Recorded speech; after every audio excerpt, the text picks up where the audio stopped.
Hello guys, स्वागत है आपका अपने YouTube channel learn with Aarti ma'am में। हम लोग व्याकरण में आपका वर्णमाला और संज्ञा कंप्लीट कर लिया था। उसके बाद आज पढ़ेंगे हम लोग सर्वनाम।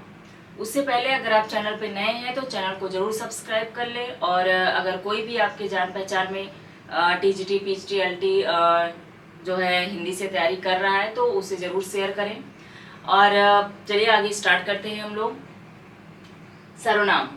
सर्वनाम जो संज्ञा के स्थान पर बोले जाते हैं उन्हें हम सर्वनाम कहते हैं। ठीक है, आपने पढ़ा होगा, अगर तैयारी कर रहे होंगे तो संज्ञा सर्वनाम की परिभाषा कभी पूछी नहीं जाती है, लेकिन नॉर्मली हमें पता होना चाहिए कि सर्वनाम होते क्या है। तो आपके जो संज्ञा के स्थान पर प्रयुक्त होते हैं उन्हें सर्वनाम कहते हैं। बाकी इसके आगे हम लोग थोड़ा सा इसकी परिभाषा पढ़ेंगे।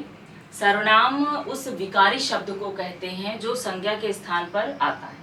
ठीक है, विकारी शब्द का अर्थ होता है परिवर्तित या रूपांतरित। ठीक है, विकारी शब्द का अर्थ क्या होता है? रूपांतरित या परिवर्तित करना। तो सर्वनाम उस विकारी शब्द को कहते हैं जो जो किसी भी संज्ञा के स्थान पर आता है। और ये भी पूछ लिया जाता है कि जो है आपके संज्ञा सर्वनाम, ठीक है, विशेषण आपका जो है विकारी है क्या विकारी है? तो अविकारी का मतलब होता है जो परिवर्तित ना हो। ठीक है, अविकारी होता है, और विकारी का मतलब होता है जो परिवर्तित हो। तो परिवर्तित या रूपांतरित आपका विकारी को बोलते हैं, और जो परिवर्तित नहीं होता उसे अविकारी बोलते हैं। और सर्वनाम के अगर हम भेद की बात करें, ठीक है, सर्वनाम के भेद के बारे में बात करें तो हिंदी में कुल 11 सर्वनाम होते हैं। संख्या याद रखिएगा, क्योंकि पूछा जाता है कि हिंदी में सर्वनाम की संख्या कितनी होती है, तो आप 11 बताएंगे। बाकी अगर इसके भेद पूछे जाते हैं तो 6। ठीक है, सर्वनाम जो है में कुल 11 सर्वनाम होते हैं हिंदी में। कौन कौन से होते हैं एक बार देख लीजिए। मैं, तू, आप, यह, वह, जो, सो, कोई, कुछ, और कौन, क्या, ये आपके 11 सर्वनाम हो गए। ठीक है, और बाकी इसके प्रयोग के अनुसार जो है हम सर्वनाम के 6 भेद होते हैं। ठीक है, प्रयोग के अनुसार सर्वनाम के 6 भेद होते हैं। कौन कौन से हम एक एक करके अच्छे से एग्जाम्पल से देख लेते हैं। सबसे पहले पुरुषवाचक सर्वनाम। पुरुषवाचक सर्वनाम में जिसमें पुरुष जाति का बोध होता है उसे पुरुषवाचक सर्वनाम कहते हैं। इसमें जो इसके प्रकार होते हैं उत्तम पुरुष, मध्यम पुरुष और अन्य पुरुष। उत्तम पुरुष में मैं, हम, मध्यम पुरुष में तुम या तुम, आप, और अन्य पुरुष की बात करें तो वह, वे, यह, ये आपके अन्य पुरुष में आ जाते हैं। उसके बाद हम निश्चयवाचक सर्वनाम की बात करें तो निश्चयवाचक सर्वनाम में आपके निकटवर्ती और दूरवर्ती, ठीक है, दो प्रकार के आएंगे, निकटवर्ती और दूरवर्ती। निकटवर्ती में आपका जैसे यह, ये, और दूरवर्ती में वह, वे।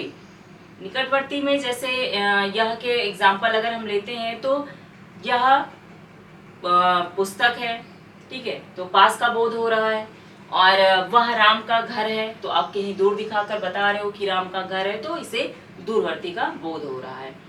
बाकी अनिश्चयवाचक की बात करें, अनिश्चयवाचक सर्वनाम तो जो जिस सर्वनाम शब्द से किसी व्यक्ति या वस्तु का जो है अनिश्चय होने का बोध होता है उसे हम अनिश्चयवाचक कहते हैं। और निश्चयवाचक जिस सर्वनाम शब्द से किसी व्यक्ति या वस्तु के निश्चय होने का बोध होता है, ठीक है, तो उसे हम निश्चयवाचक कहते हैं। और जिससे बोध ना हो वो अनिश्चयवाचक होता है। अनिश्चयवाचक में जैसे कोई, कुछ, तो दरवाजे पर कोई खड़ा है और चाय में कुछ पड़ा है, तो इससे आपका बोध हो रहा है कि अनिश्चय, कोई भी चीज निश्चित नहीं है उसमें। ठीक है, और तो ये था आपका जो है अनिश्चयवाचक सर्वनाम।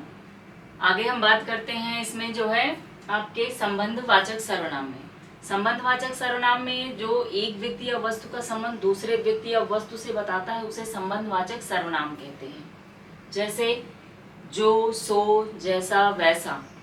इसका एग्जाम्पल लेते हैं, जो आया है वो जाएगा, तो जो और सो जाएगा, तो ये आपका यहाँ पे संबंध दर्शा रहा है वाक्य से।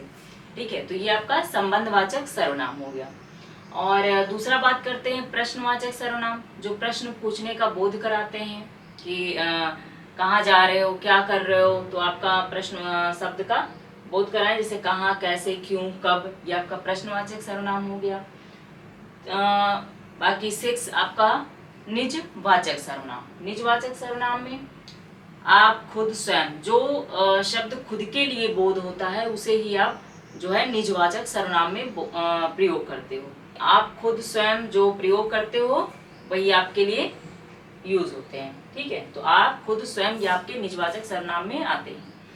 और सर्वनाम का रूपांतर देखते हैं। तो सर्वनाम का रूपांतर का या परिवर्तन किसमें होता है? तो आपका पुरुष, वचन और कारक, ठीक है। पुरुष, वचन और कारक।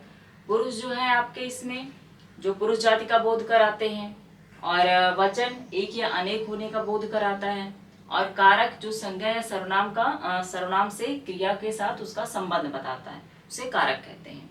तो ये सर्वनाम का इसमें रूपांतर होता है। ये क्वेश्चन काफी पूछे भी जाते हैं आपके, और पेपरों में भी आता है आपका रूपांतर जो है किसमें आपका हुआ है, ठीक है। तो आपका इसमें याद रखिएगा पुरुष, वचन और कारक में संज्ञा जो है इसका सर्वनाम का रूपांतर होता है। आज के लिए इतना ही। Okay guys, thank you.